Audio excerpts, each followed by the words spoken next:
I was going to the bathroom, and then I was close to the panel. I was like, well, I'm not going to start. Chris is on his way. He's like, panel, you worried? I'm like, I'm in the bathroom. So I'm just going to do like some warm-up jokes. No, I don't have any. But this is kind of, I don't know that I've actually been to Salt. I've done one convention in Utah before, but it was not in Salt Lake proper. So I don't know that I've been in this town before because I'm shocked and astounded at the beauty of this place. It's really, really wonderful. And the hotel's amazing. And this room is really full, which is surprising to me. Now, Chris were here before me, and here's what he'd be doing. He would be pranking me, and then when I come on stage, he says, we got a little delayed. If you wanted to start without me, you're welcome to. Ha ha, ha ha, I already am. And Vegeta, I bested you. He does that to me. What he'll do is he'll get on the panel early, and then he'll set it up for when I walk on stage, I am somehow made fun of, or there's a prank played on me, which is funny. But then he's also gotten in the habit of talking to me in the voice of Vegeta via text, which is, I was starting to get like mental health. He would text me, he's like, what room are you in, Kakarot? And I'm like, I'm in room 20-something. And he's like, I'm in room 22-something, I'm above you, I bested you again. Like, and I text like, are you okay, Chris? He'll just keep referring to me as Kakarot in text, which I think is hilarious. He's gonna be here any second. I'm trying to think. Okay, so usually I do introductions, but you guys kind of know what I do and who I am. I'm best known as the voice of Goku for the last 18 years.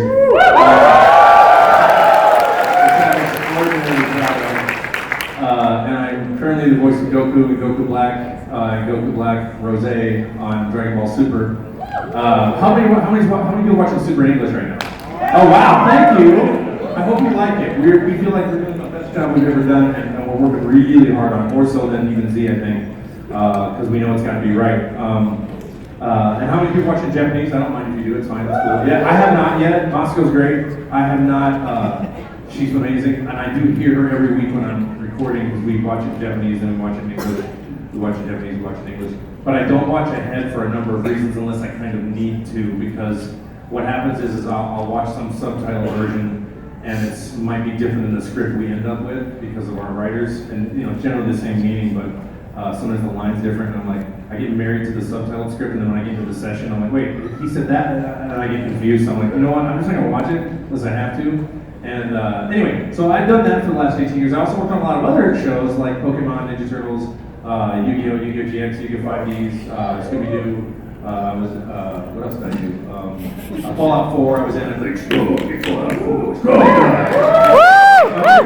Fallout 4 is to get the sledgehammer and then give strong Grognak's axe and then just go into hammers and just a crazy hammer. So who went with the Institute? I went with the Institute, just based on logic. Well, they picked the Institute because I figured well, they got the best chance and the best technology of saving the planet even though they're assholes. So. Sorry, I'm a big believer in total freedom of speech. I gotta be more professional. Yeah, everybody looks great. You guys are all cosplaying like crazy. It's like, this is amazing. I do a lot of conventions a year, and this, I can tell you this, that of all the conventions I do, every single person I talk to is like, have you done Salt Lake? No. Have you done Salt Lake? Oh my God, Salt Lake's the best. Salt Lake's the best. You have to do Salt Lake. I want to do Salt Lake, but he's working on it. I'm there, and then I'm here. So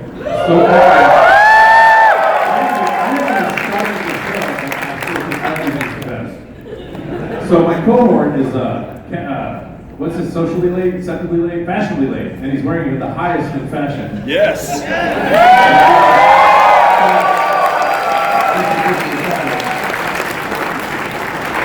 This is the rare time that, and I did not prank you. I told him how you prank me when I'm late. And the reason I didn't prank you is not because I don't want it, it's because I'm just bad at it. Like, I'm not a good pranker like you are. I'm going to give us some more space here. We're really cuddling up here. It's more like Goku to be the last guy to show up when everybody needs him. True. All right, now we've got this nice space between us. We kind of need that. Yeah, because we'll fight. Sean and I have this thing, we're not going to be on the same panel unless there's a space between us. Right, 36 inches. That's how we work. So 9,000 millimeters. Yeah, that's how far would that be? I mean, Well, there's 10 millimeters and 10 feet is 9,000 meters. Oh, I gotta go. 29. 20. Yeah, 29 feet. 29 feet. That's too big of a distance. I saw you on Twitter this morning. How you doing, buddy? Oh yeah. We're gonna. Chris, do you want to introduce yourself? Sure. My name is Christopher Sabat. I'm the voice of Vegeta and Piccolo. Dragonball Z. I also do some other anime. Oh my Zoro! Looks like we're having an auction for my characters. Hey, I'm making for Fruits Basket. The one girl who remembers that show. I've done other things. I have a studio in Dallas where we record voices for video games and cartoons and stuff. And when Sean is feeling sassy, he'll come down and record with us. Otherwise, he'll stay in his beautiful town of LA and record out of a luxurious studio there. I love this guy's Frieza hat. It's like Frieza on like a, you know. Yeah, stand up so people can see that. Frieza hat. It's great. That is good. I don't know, for some reason it's like Frieza, I just picture Frieza giving lip to the teacher, you know, whatever, it's my hat. That maybe explains everything. Like it explains the ears and all, so. I love it. So hey, what are you again? I'm Sean. Did you already introduce yourself? I did. I was just. Did you tell me you were Batman, the Dark Knight Rises fan? I did. I almost did it. Okay. It was a small Batman role, but I'm proud of it. I was a bright spot. It was an okay game. It could have been better. It's an okay platform. It's an okay platform. Yeah, you're playing Batman. iPad's great. That's true. There are lots of kids here today. I know. I'm trying to censor myself. That little one right there. I'm terrible at that. They're like trying to keep it occupied by just looking at dogs on Instagram or something. They don't care. I love it. I love it. You're going to learn so much today, guys. By the way, this is the first time I've ever been to Salt Lake Comic Con. I also have a really cruddy memory. I don't think I've ever even been to an anime convention here. Does anyone ever remember me being in this town? I did one. You canceled last October. St. George? Yeah. Oh yeah, almost last year. Like I was 6 like, years no, ago. I'm not going there. Wait, did you go? I'm talking about me. I think there was a conference last year I couldn't go. Okay. Yeah. I was in St. George, I think, like 6 years ago, 7 years ago. Yes. Yes. I remember that guy. Yeah. He was like driving me nuts the whole time. What's your shirt? What's your shirt say? Smash with me. Smash with me. Oh, that's a character he created in Dragon Ball Z. Her name is Smash with me. okay. Like, Oh, Xenoverse 2. Oh, nice. who's excited about Dragon Ball FighterZ? I was complaining about having a game like that for 15 years, and I'm so excited it's coming out. Did you even get in on the closed beta by chance?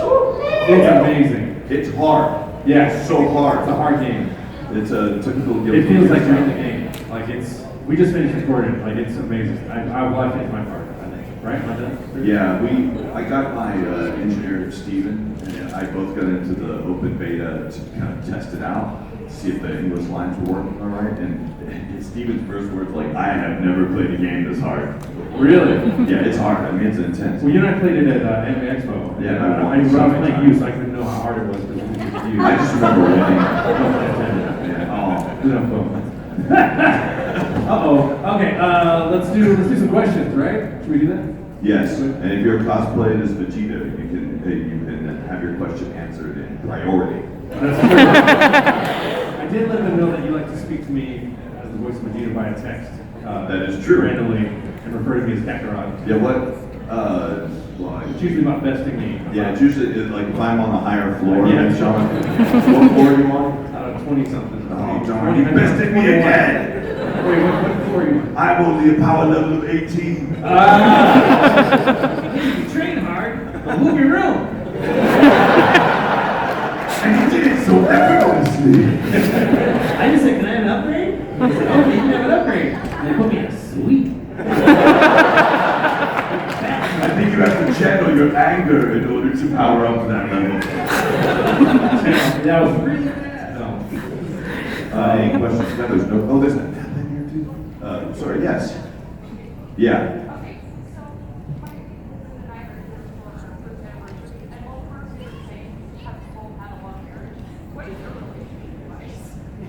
Oh. Personally, because if you ask me personally, I've been married a couple times. I got a bunch of advice for you.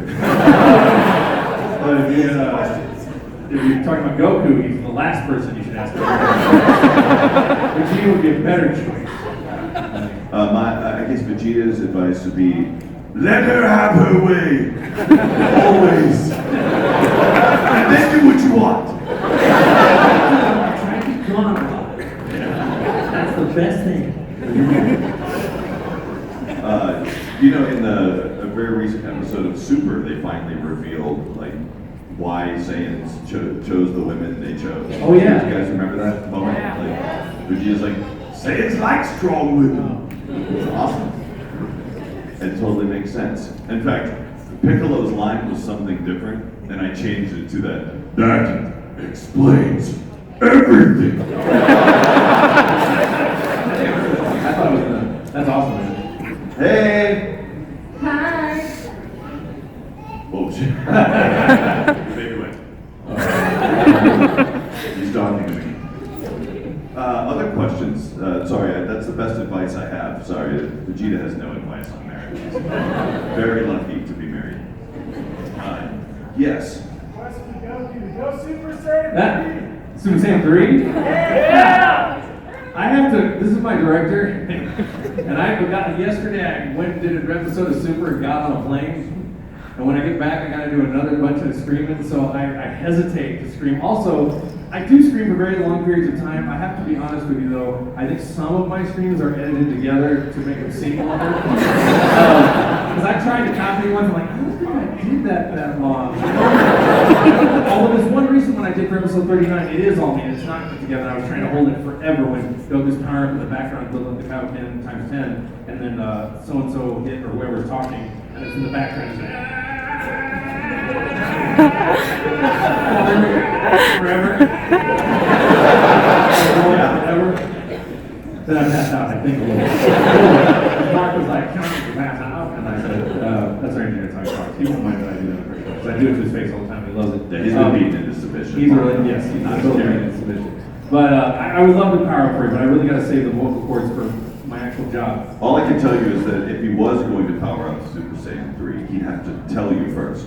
Yes. That's he always like this Super Saiyan. Yeah, why does Goku have to tell them?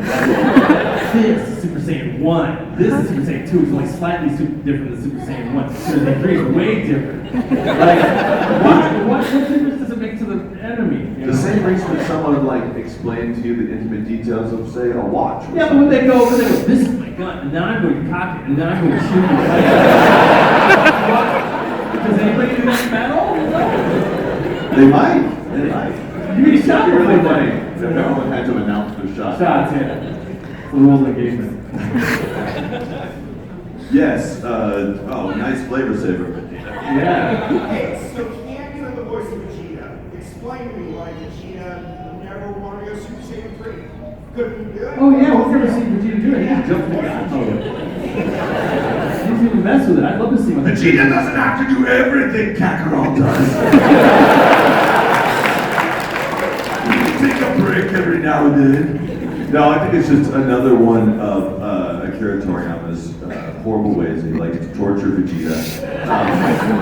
I think he just dreams up different ways of letting Vegeta fail over and over. It would be really weird. If Vegeta actually beat Goku or actually became the strongest for any significant period of time or beat like a formidable enemy, the show would just be over.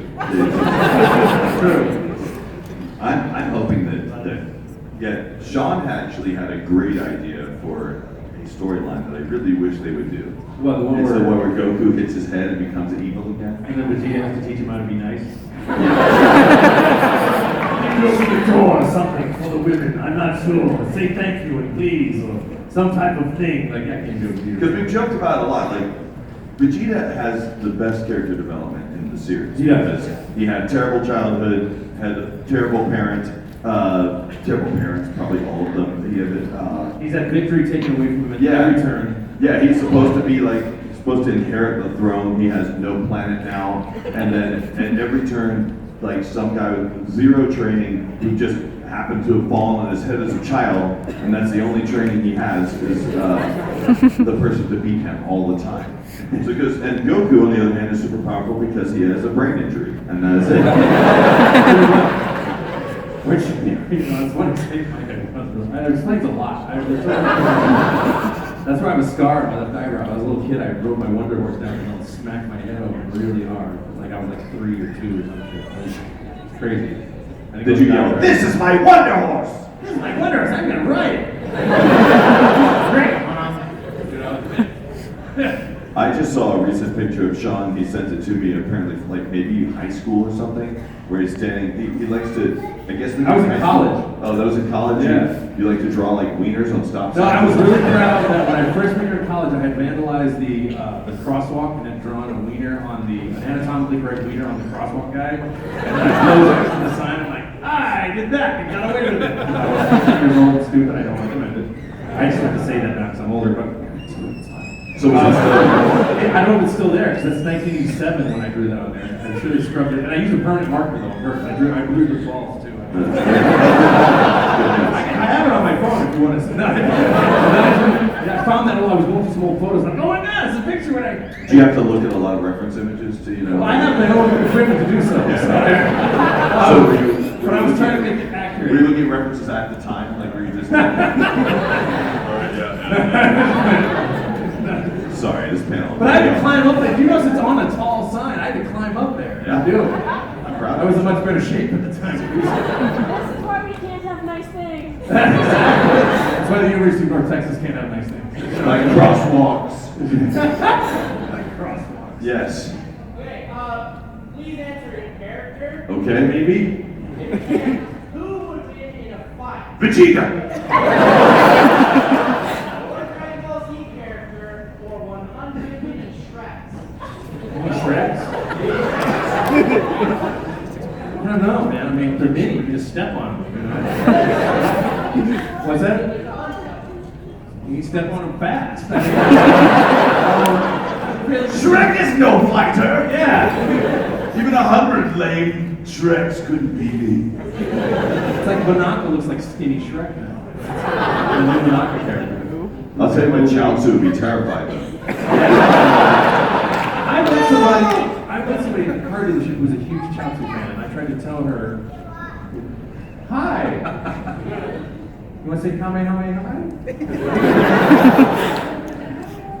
Shizzle saying hair too. Bring her up, you know, letters. Sorry, yeah, that's right. These are cute. I could kill 100 mini Shreks in 2 notes. No, I don't. In Goku's voice, though. Oh, mini Shreks. Why would I want to fight mini Shreks? They seem so level. Goku's such an idiot. He would just. The mini Shreks would punch in his knees, and he'd be like, it doesn't really hurt. You know, like, he would probably walk away. Vegeta would get annoyed and squash them, and probably blast them. Give me a drum set, smash them like father and son.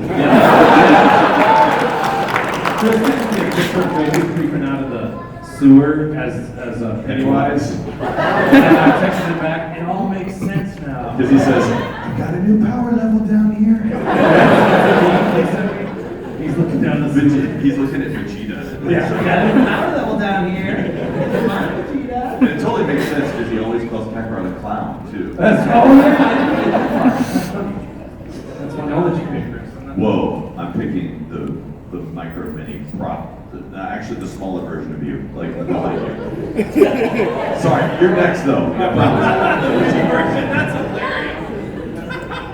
Yes, what's your question? What do you think is the worst villain The worst villain. in Dragon Ball? The meanest villain, or the one that's not a very interesting villain, or the one that's the worst at his job? I guess that's too complicated. The meanest villain. I think the worst villain was Frieza. I don't know why I decided to answer that in Vegeta's. It was Frieza because Frieza was around the longest, wouldn't go away. Like it was it was the most torture to watch the entire Frieza saga. I was like, come on, make it over with, please. And then like, Golden Frieza, that's a good idea.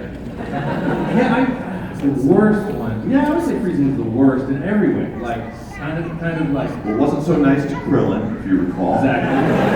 It wasn't good at really, being as badass as Dr. Gero, Yeah. So, in terms of creating those androids. Now, if you ask Yamcha, he's not a big fan of the Dr. Gero at all. Who? Yamcha. Oh, yeah, Yamcha's not a Yamcha, big he's a fan. character in Dragon Ball. Oh, that's right. What's that? Everyone forgot me! Chris's favorite character is Yamcha, secretly, I think. My favorite action figure is Yamcha. Do you What would any of you you buy? have the dead Yamcha action figure? It's a real thing. It's an actual thing. He's like curled up, just like he was in the little crater. Seriously, if you put him in the center of an apple pie, it looks exactly like. They were highly limited now, but I think you can they're making them in larger quantities now because for some reason, someone's been talking about the dead Yamcha figure all the time. A lot of people want him now. But he's awesome. Like, you always see action figures that always do like cool poses, or it's like, Yeah, and Yamcha's just dead. Yamcha's just dead. And they make that in Japan, so they get it. They know. They know. We weren't the first to discover the lameness of Yamcha. I actually like to add, I still think it's really funny that Yamcha and Vegeta are still in the same place a lot of the time. It's like, Yamcha just didn't go away. Like, he's like the ex-boyfriend that's just stuck around. And it's gotta drive, so I actually have been adding subtle lines into Super that aren't in the translation necessarily, that sort of talk about that, or at least bring the issue up. Like, there's a scene where Bulma's trying to convince Vegeta to go hang out at the party or something like that. The original line was like, I don't want to go to a party, and I changed it to, sure, fine, let's go see Yamcha. I just imagine it's like, why does he have to stick around? And then you were talking about how like the clothes he's wearing are probably Yamcha's old clothes. That is my hypothesis. The Batman shirt and the yellow pants that he wore. Just like Bulma just pulled those out of nowhere. Like she just happened to have them in her house. Who was the last person to stay at Bulma's house? Yamcha. Those are Yamcha's clothes. Yamcha's clothes. Plus, it looks like something Yamcha would wear. Yeah, because he thought he was so badass and the Yeah. tiger thing moved. Yeah, the right yellow about. pants, pink shirt. Yeah. He thought he was building badass. What's that? Wolfing fist. Definitely the most powerful attack in the whole series. It's the only fist attack. Like, yes, I promised you next. Do you watch TFS Abridged? Yes. Yeah. I've seen bits and pieces of it, not a ton of it, What do you think of it? but it's funny. Those guys are really funny. I just know the jokes you make. We're technically waiting for them to do something new. That's for sure. We're waiting to see what they come up with next. I'm waiting to not be asked that question anymore. So there's legal and personal issues with that with me. So, but I think they're very funny. Yeah, it's a little complicated right now. Yeah, because people. I didn't spend 18 years working on this show to talk about that show, but that's how I feel. I mean, I care very much about this. This is something I put my whole life into. So One thing to learn about Sean is he wears his emotions on his sleeve. I do, because really. I apologize if Loud that's embarrassing, tattoo. but I just I have those feelings. Anyway, Miss Edward Elric. It wasn't about going to be on Dragon Ball Z. It really was just about Funimation moving production to America and wanting to recast the show in '99 and answering an ad in the paper. I was a professional hornist in an orchestra. I was teaching music, and my friends are always like impressed with my ability to do various voices. Like, you should audition for this. I'm like, no, I don't want to. You should audition. I'm like, no, I don't want to. And I finally did, and Chris was actually on the committee to cast. I didn't know him. I was the one that put the ad in the paper. He's one who put the ad in the paper. I did not know him. We were not friends. And he pranked me. He's been pranking me since 1999 because I call every day, which by the way I don't recommend if you're trying to get into acting. Say, so did you cast it? What part did I get? That'd be awesome. Hey, do you think I got Captain Gideon? Because that's the part I thought I was That's really good at. literally the worst thing an actor can do. Yeah, it is. Do not do that. And so I called him, and Chris was like, no, we ain't cast it. Just trust me. Don't call us. We'll call you. And then he calls me a couple weeks later. Okay, Sean, you're gonna be Goku. I'm like, you sure? Because like my character kid is really drunk. And then instead of telling me, He like tried to talk. I tried to talk him out of me being Goku so I can play Captain Ginyu. And Chris goes, trust me, you're gonna love this part. He didn't say it's the lead on the show. He didn't say anything else. He just said, trust me, you're gonna like playing this part. I'm like, okay, fine. And so I go to work, and I still, 2 weeks into recording, I'm like not getting it. I'm seeing, it was really hard when we first started because, and for those of you who first start watching it, you notice a lot of times in still shots, it's kind of hard to tell who's who. So I'd see a lot of pictures around the office, and I couldn't tell, is that Goku? Is that Vegeta? And I was trying to keep track of what, who, I was trying to figure out what character's which, not knowing Goku's the main character of the show. And about 2 weeks into recording, Chris is like, I was trying to do something very specific or trying to make the character do something, and Chris is like, John, you realize this is the lead character of the show, right? I'm like, really? I had no idea. Well, Sean was trying to do research on the show, Right. but except, we started around episode 68, which a majority of that was like Gohan training in the woods. So he was like, I think this show's about like a little kid and a green guy, I think. Yeah, when I prepared for the role, we were required to mimic the Canadian cast. And it was airing on Cartoon Network, and I was teaching music during the day. Every day after school, I'd go home, turn on the TV, and turn on Dragonball to try to get ready. I tried to prepare for an audition. And it was only the episodes of Piccolo and Gohan. I'm like, there's 2 guys on this show, and I don't think I can do either of those voices. Well, I'll show up anyway. So I showed up anyway, not realizing there's 100 characters on Dragon Ball at least. And then I auditioned for like 12 or 13, and I voiced with Goku and Kai and Nail. For those of you who don't realize, I do voice King Kai as well, which is really fun to play because he's not, totally all about 2 things: fighting and eating. He tells jokes, he's fun to play. But yeah, that kind of freaked me out. It was so what got me started was just people encouraging me and thinking that I could do it, and I didn't realize until I got to the part that it was really something that I had probably wanted to do my whole life because I was fascinated with impersonators and voice actors and voice people my whole life and not realizing it. And then when I came to work, I was like, wow, this feels like the job I was meant to do. It was great, and I owe all of this guy. So he was at the beginning. I was told what to do from a very early age because my voice is very similar now.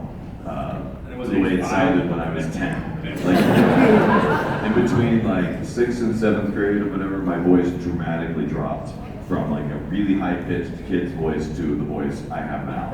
It freaked my mother out. Yeah. I had to go through the awkward like, my voice is changing things. It was just like instantly dropped overnight. And I was like, Mama's somewhere with my. She's, oh my God! But what's crazy is that it was almost like I pulled the voice acting sword out of the stone or something because everyone kept going like, you need to get into radio, you need to get in, you got an awesome voice.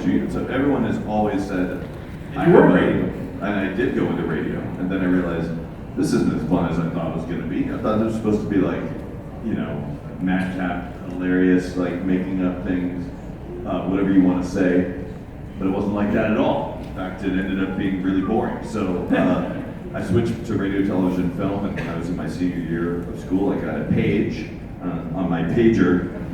Yeah, some of you never owned one of those things. Most of you haven't. And I called back, and it was a friend of mine from college. She was like, "Hey, I've been working at this company and we're casting this show called Dragonball. If you want to come up and audition for it," and I did. And I ended up getting part of Yamcha on this Dragon Ball movie called Sleeping Princess and Devil's Castle. And what I didn't realize is that it was sort of a testing ground to see if they were able to do this dubbing in Texas. And so about a month later, they said, would you like to, come and help cast and direct the show? So I said, sure. They said, we'll pay you $20,000 a year. And I said, what? That's a lot of money. Of course. And so it wasn't even a lot of money even back then. So just so you know, inflation hasn't increased that much. But yeah, so it ended up being like a really, really hard job, but it was amazing. I made the best friends I've ever made. I've been really lucky because the director in anime is one of the few people that really gets to meet everybody because That's true. the actors in anime, because we have to record actors one at a time, only get to meet the director and the engineer and maybe the actors they're passing in the hallway. Yeah. But I was the one who was lucky enough to meet everybody. It was awesome. Yeah, he knows everybody. I know everyone. And all their secrets. I know all their secrets. No frauds. Red Ribbon Army, dude? Yes.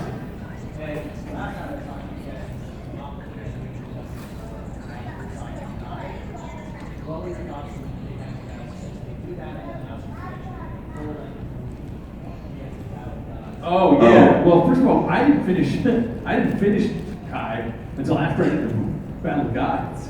I don't think I finished it after Battle of Gods and Resurrection. Yeah, I wrapped up some Kai in LA. I wrapped it up in LA. It wasn't this last January. It was the January before that. I wrapped up. It may have been. Because I was the last guy to record. We're doing some pickups because all I remember is that at that time, here's the secret: we dubbed Kai almost all. We had to sit on it for some reason. Yeah, and for some reason they were having a hard time getting the rights issues together or something like that. Something held it up. So for the Kai that you're watching on TV now, we recorded like years ago. So I don't even know if that was 100%. No. I remember distinctly finishing Kai. Not this last January, but the previous January, because I recorded over at the studio Justin. Weird. Okay, we're learning things today. Yes. But anyway, what was the question? I was excited to see you guys' reaction.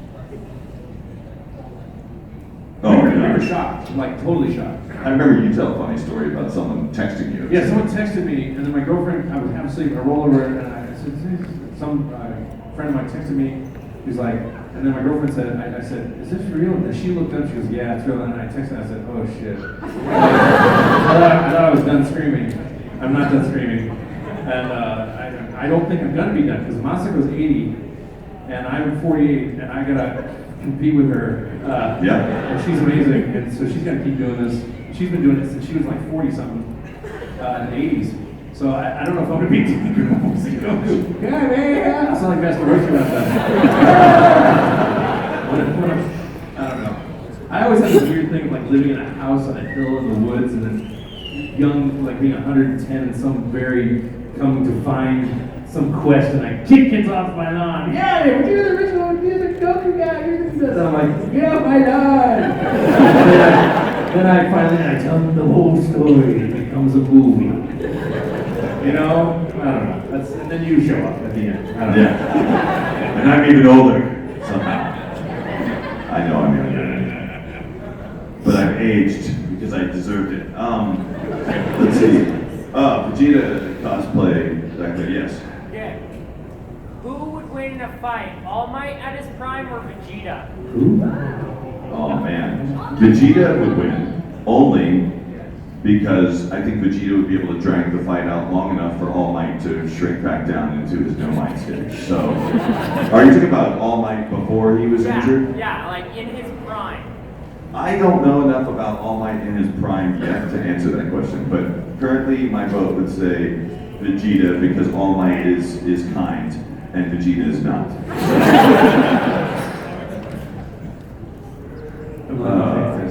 Sure. So bad. Oh yeah, smash it.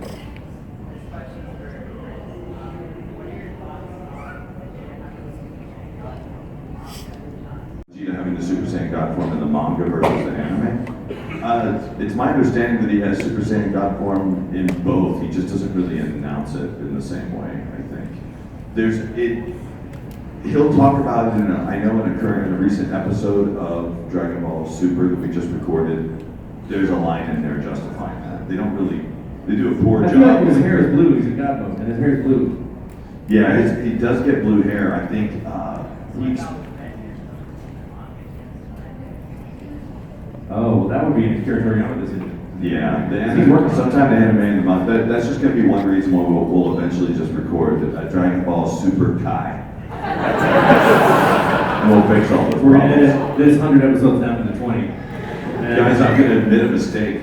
And I noticed on the last episode of Dragon Ball Z, and I've already fixed it, and they're doing a change next time because it was a problem with the credits too. But I accidentally called Goku as Vegeta. Like it was in the script, and I didn't even think about it. And a friend of mine messaged me going like, "It was really weird to my ears to hear Vegeta call Goku Goku." Yeah, what was that? Kai? Was that Kai? That was in Super. Oh. Yeah, we were so busy. We've been so busy working on so many projects. I read it and I don't know why I said Goku instead of it said Goku in the script, so it was the scriptwriter's fault. Throwing him under the bus right now, but yeah, it's already been fixed. So if you didn't catch that on TV, you'll probably never see it again. once you recorded it. So it'll be on DVD. Yeah. All right. It'll be fixed the next time it runs or streams. Okay. So, let's see. Guy in the back doing this, yes. How do you think Vegeta will react once he finds out that Beerus told Frieza to blow planet Vegeta up? Oh, that's not going to be very good. Oh yeah. I am That's waiting for that to Yeah. That's a big secret. And what's interesting is that in Battle of Gods, Resurrection F, that's discussed in kind of great length within that conversation between Beerus and Frieza.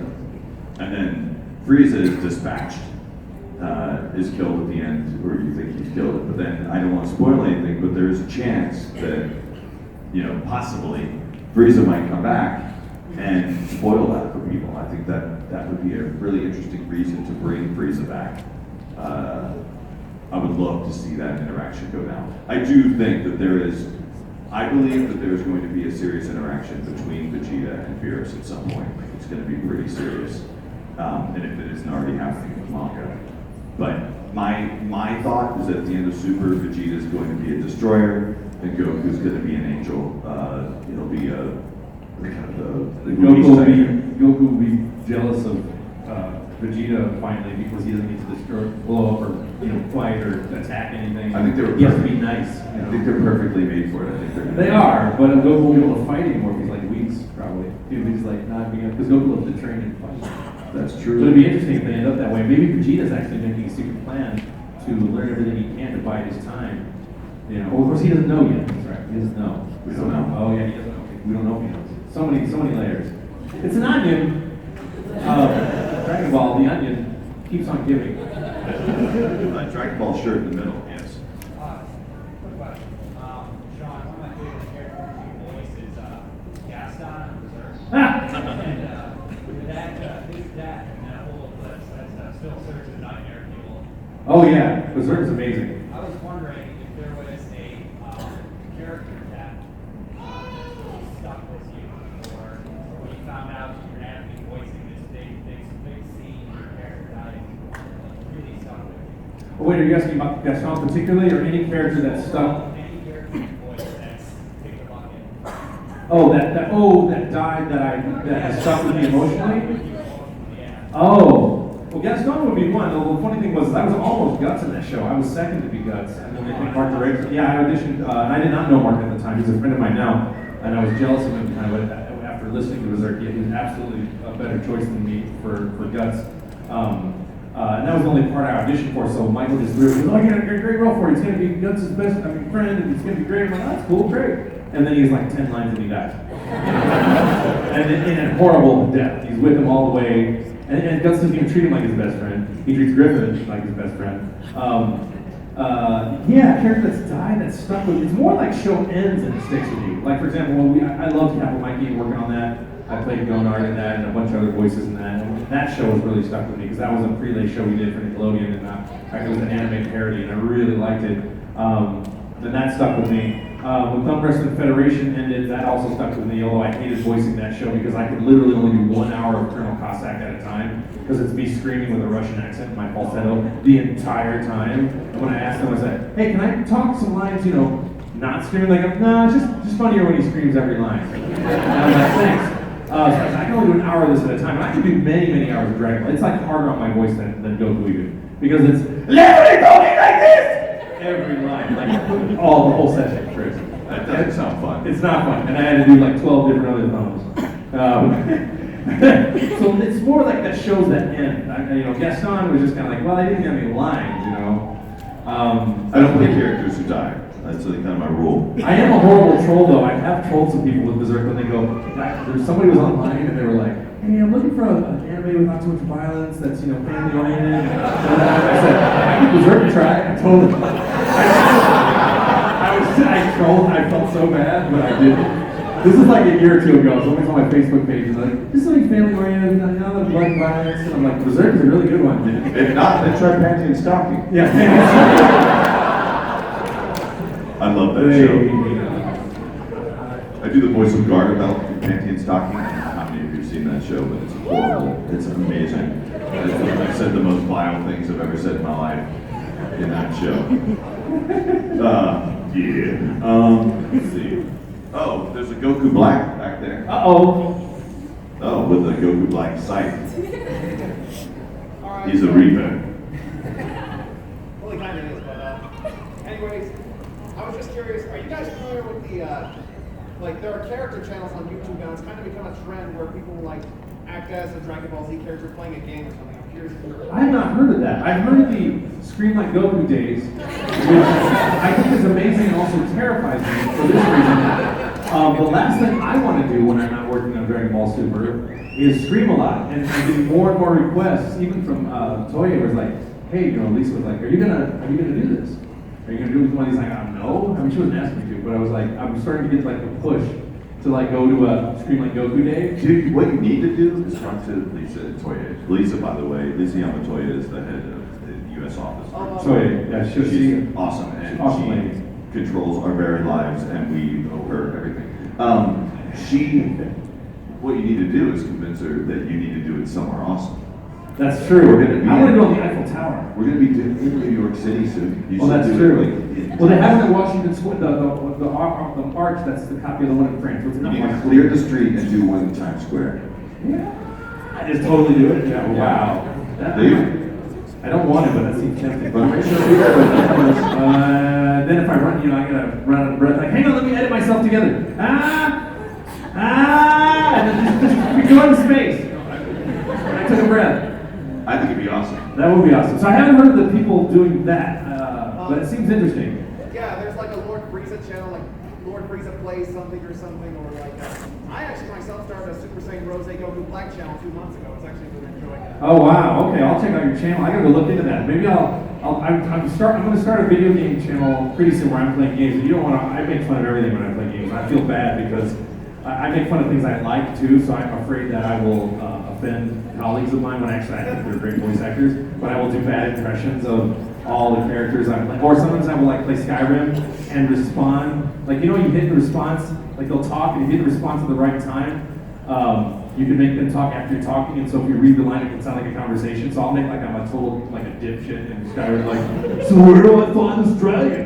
It can be found. And I'll make my character named Jesus or something, and then join the Blue Park Brotherhood, which I know is totally sacrilege. My dad's a minister, and I have to. So I'm a PK, so you're gonna have to cut me some slack, hopefully. So I love just totally inappropriate things in Skyrim that imitating all the voices badly. I would watch your channel. You watch my channel, Ben? Who would watch his channel? Alright. I would watch it, and I actually don't prefer to watch people play video games because I'm like, if I've got time to watch someone play video games, I want to play them. That's true. I don't know. I gotta get that set up though. If you're not playing right now. Any more questions? We have 5 minutes, by the way. It's rapid. A couple more questions. You should just start a video game channel. It's like, Voice of Goku plays video games, and then play like the most boring game. Carcassonne or something. It's like, all right. Okay, so give me ideas. I'm like Chris Pick. The next to Vegeta blue hair. Oh, Super Saiyan crazy hair blue. Sean, Yeah. the conversation between Big Pie and Goku and like post-resurrection after he brought himself back to the world. Post-resurrection now? Post-resurrection. How does that play into it? So the conversation with Goku Vegeta after he brought King Kai, because Goku King Kai, because it was after Resurrection F. He's like, I mean, after they brought, after the planet was destroyed and they wish everything back. okay, hang on, I'm confused. You mean after the temporal do-over type thing? So at the end of the Cell game, Goku brings Cell to King Kai. King Kai's planet, and he blows it up, and King Kai's like, why did you bring it here? Why did you? I didn't know place I could take him. Sorry. Right? And then we find out in Resurrection F, etc., that Beerus had blown up part of King Kai's planet when it was because King Kai's like, you see like larger, it's like smaller, you guys did because he destroyed part of it. So the conversation might be, between you and Beerus, I'm not gonna have a home to live in anymore. That's all I've done for you, Goku. I taught you all my best jokes, and I keep my food. Let you drive my car. You're an great, you know that? Come on, King Kai, so where was I gonna go? There's nothing I can do. That's kind of what the conversation would be like. I've oftentimes wondered, like, if it'd be a really funny skit to pick one person who was at the Cell Games who didn't die, but all the other people around them did, and then they come back, and that person's like, dude, you were dead. I am serious. I was sitting right next to you. You were dead a minute, like, and now you're back. You were dead for some reason. You should have seen her die. It was so cool. Nuts everywhere. Like, it was amazing. Really, I just want to have them explain that to somebody. It's like, dude, you're crazy. No, I'm serious. I saw you die. You were dead. It would really mess people up. Kind of like how I always imagine there'd be some sort of funny spin-off series about Gohan when he's really old and keeps wishing Fidel back to life over and over and over again. Because he's never had to understand like mortality in his entire life, which no one's ever died. Sorry, that's a really dark way to go. Now you know my sense of humor, guys. I played Vegeta for a reason. Let's pick Clark Kent here, yes. Alright. So this is for Sean. So we noticed that in Xenoverse. Sorry, we just got you. You're good. So in Xenoverse 2, we noticed you did a couple tests with Goku Black, like kind of being gritty with Super Saiyan 4 as his base, or Super Saiyan Rose a bit more fancy. Would you try like kind of British, kind of like in Zoken? Good question, and you're wrong about a couple things, but that is a very good question. And I got to apologize. I have given a little bit of a hard time to that voice, and I always want to do right by the fans. And when we got the Goku Black part, Japan would not tell us anything about the character because they were trying to keep it under wraps. And a lot of times when we localize, the main parent company just doesn't even trust the localization people. I don't know if it was a trust issue or not, but they wanted to keep everything as under wraps as possible. So all I did for Goku Black, I wasn't even using Super Saiyan 4 as a base as much as I was just thinking, well, I was just thinking, okay, if it's the only data I have is it's evil Goku, what's vocally the opposite of, hey, it's me, Goku? Which would be something down. That was the best I could do. Then when we did Goku Black Rose, the actor who's playing Zamasu is in Goku Black Rose's body. So it's my voice box. So I'm doing an impersonation of the guy who's playing Goku Black Rose. And Goku Black Rose is written in that more posh style. So Goku Black Rose will probably not change at all. However, Goku Black, Chris and I are going to work together on that to kind of get it where it needs to be. Because the idea is that it's the evolution of this spirit character who finally pops out into Zamasu, and this is the alternate universe body he's living in. So it's got to be kind of Goku because it's in my voice box, and it's Goku's voice box. And then it's also got to be Zamasui. We got a 0 time left. It's got to be Zamasui because the guy playing Zamasu has created this voice. I can't tell you who he is yet. And so what we'll probably do, Chris, if you want to comment on this as the director quickly. Well, we're going to revisit it. We're just like, I don't want to actually say what we're going to do because we don't know yet. We actually really want to play with the voice as it's like we actually want to have a chance to record it. And this happens to us a lot with the video games. We love the video games. We love recording them. But in a lot of cases, we end up having to cast characters or do things that we haven't even gotten to in the series. And they're like a year away from working on the series. It can be very, very difficult. And sometimes the way I treat it is like I can't treat the video game as canon. I have to treat the series because they give us data for the video games way before the series is out, and we're like, okay, we can't treat it. We treat the show like canon as best as possible. Yeah. Video game, we gotta have some leeway because we don't have enough production time, and we're doing the best we can with very little information. But we definitely, when we get into the series, it will definitely be changed. We just don't know to what yet. What's going to happen is we're going to ramp up to it. I'll have a better understanding of the character. Chris will have a better idea. We'll experiment in the booth. We'll come up with something we like and lay it down, and hopefully we guys. Sean and I have been talking about that character for a long time. Dude, I've been sweating about this a lot. But I think he's going to enjoy playing Goku Black. I am because I finally get to play an asshole because he got to play one for so many years.